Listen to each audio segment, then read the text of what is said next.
Assalamualaikum warahmatullahi wabarakatuh. Anak-anakku sekalian, kelas 7, kita bertemu lagi pada mapel SKI pertemuan yang kelima. Pada pertemuan yang kelima ini nanti materinya itu tidak ada di LKS, yaitu ada di buku paket. Maka dari itu anak-anak mohon menyiapkan buku tulis nanti untuk dicatat. Tapi sebelumnya kita berdoa terlebih dahulu. Semoga dalam kita belajar itu diberikan kemudahan, kelancaran, apalagi untuk menghadapi UHB, yaitu ulangan harian bersama. Semoga kalian bisa mengerjakan dengan baik, mendapat nilai yang memuaskan. Baca basmalah.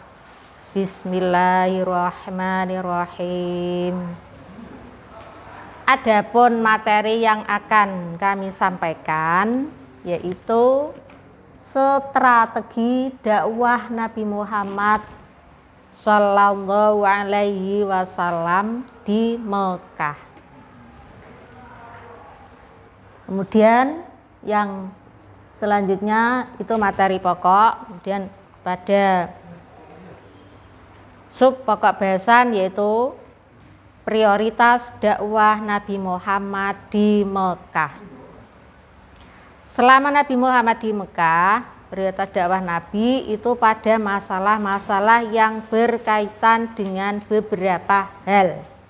Nah, ini perlu dicatat. Yang pertama adalah mengajarkan ketauhidan. Ya, mengajarkan ketauhidan. Ini pada pembahasan yang lalu itu sudah saya sampaikan tentang ketauhidan, yaitu masyarakat Mekah sebelum mengenal Islam atau pra-Islam itu sudah mengikuti kepercayaan atau agama yang disampaikan oleh Nabi Ibrahim. Itu tentang ketauhidan. Nah, ini kepercayaan dari masyarakat Mekah itu sebelum Islam adalah percaya kepada berbagai Tuhan atau disebut politeisme. Di antaranya menyembah berhala, menyembah bulan, bintang, jin, roh, arwah nenek moyang.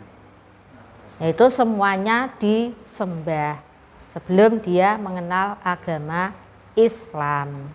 Ya, maka dari itu ini tugas Nabi Muhammad adalah mentauhidkan orang-orang yang menyembah beberapa penyembahan itu tadi.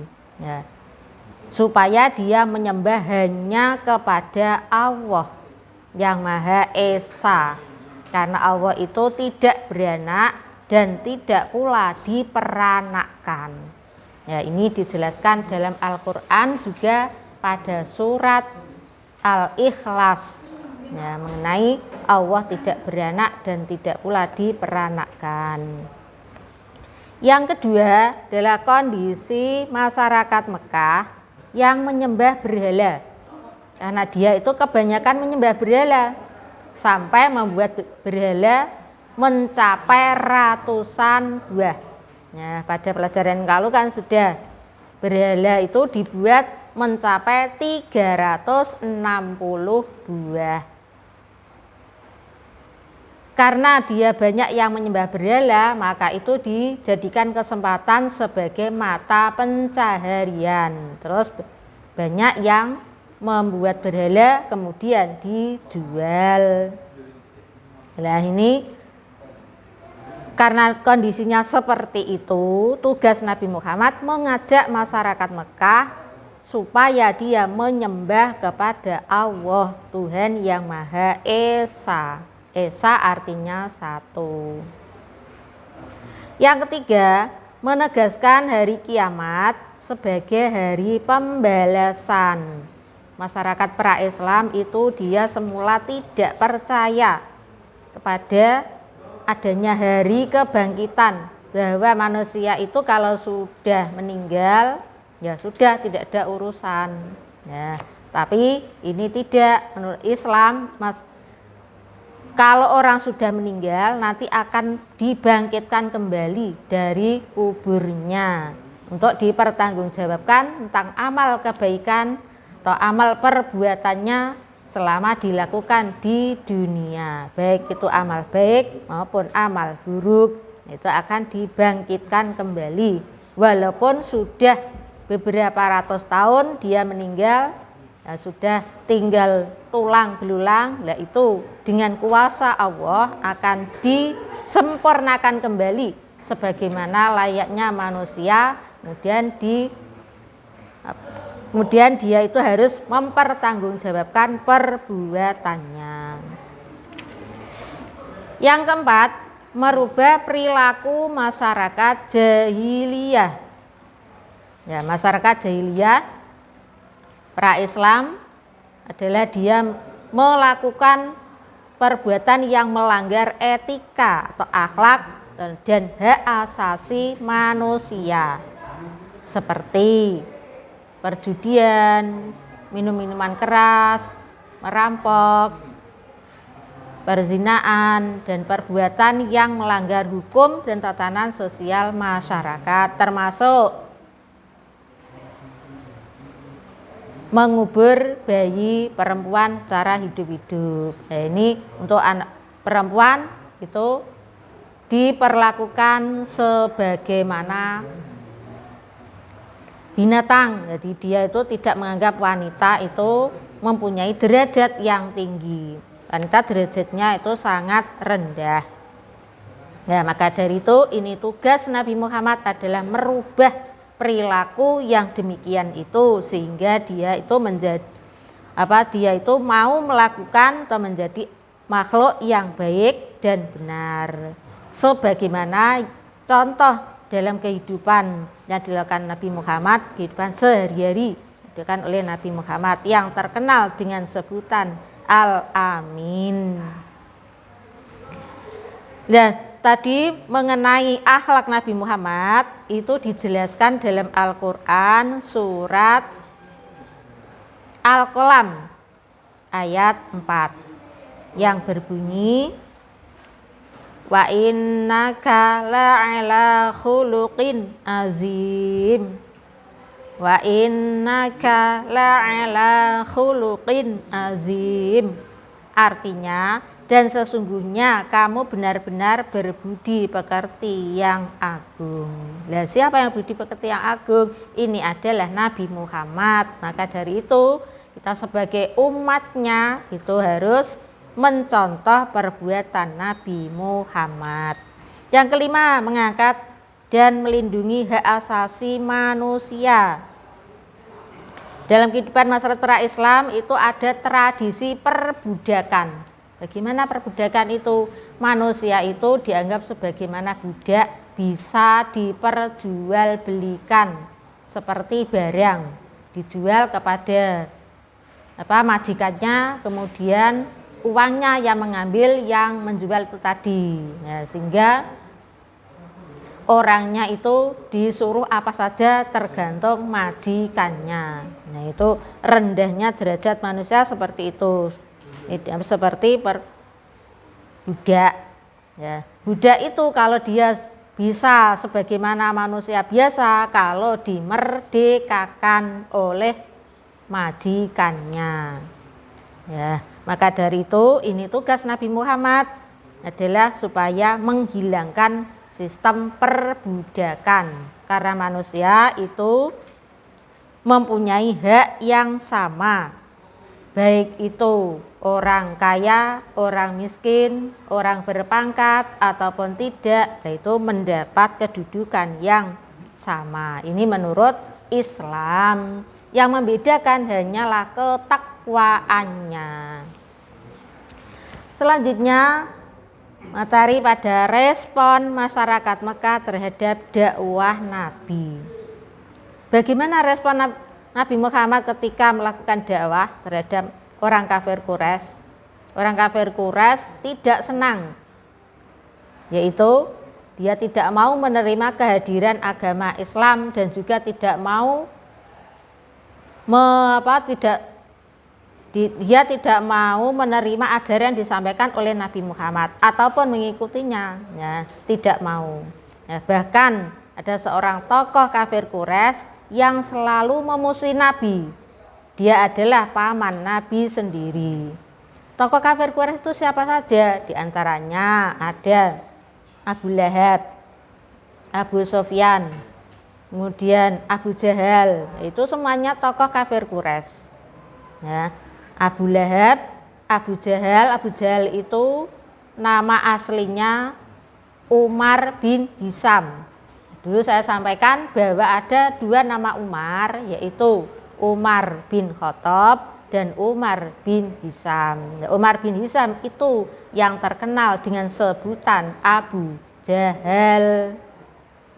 Umar bin Khattab akhirnya masuk Islam, sedang Umar bin Hisam yang Abu Jahal itu dia kafir sampai dia meninggal. Ini Abu Lahab yang selalu musuh Islam dan berusaha untuk menghentikan dakwah Nabi.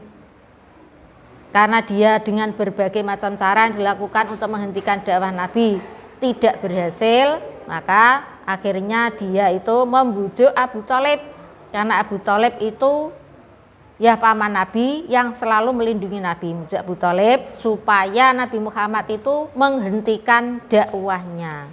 Ya, atas usul dari Abu Jahal tadi kemudian Abu Thalib melakukan hal itu, meminta Nabi Muhammad untuk berhenti dakwahnya. Tapi Nabi Muhammad tidak mau untuk berhenti menyampaikan ajaran Islam, walaupun dengan berbagai halangan ataupun rintangan, Nabi Muhammad tetap mengajarkan ajaran Islam. Nah, kemudian karena dia tidak berhasil membujuk Nabi Muhammad lewat Abu Thalib dan melakukan berbagai macam cara untuk menghentikan dakwah Nabi, maka langkah selanjutnya yang dilakukan oleh orang kafir yaitu menyiksa orang-orang yang telah masuk Islam. Di antaranya ada Bilal bin Rabah, Yasir bin Amr bin Yasir. Ya, anak mengenal Bilal bin Rabah. Bilal bin Rabah itu dia masuk Islam sehingga diketahui oleh majikannya, maka dia itu disiksa oleh majikannya dengan cara tangan dan kakinya diikat, kemudian dia diseret ke padang pasir pada saat waktu siang hari, ya kira-kira menjelang waktu zuhur. Nah, dalam keadaan hanya mengenakan celana pendek saja. Nah, itu yang dilakukan oleh kemudian di situ di padang pasir diberikan di batu besar di perutnya.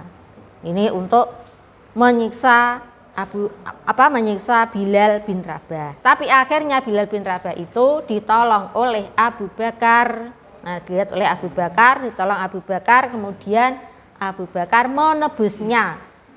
Akhirnya Bilal bin Rabah selamat dari penyiksaan kafir Quraisy.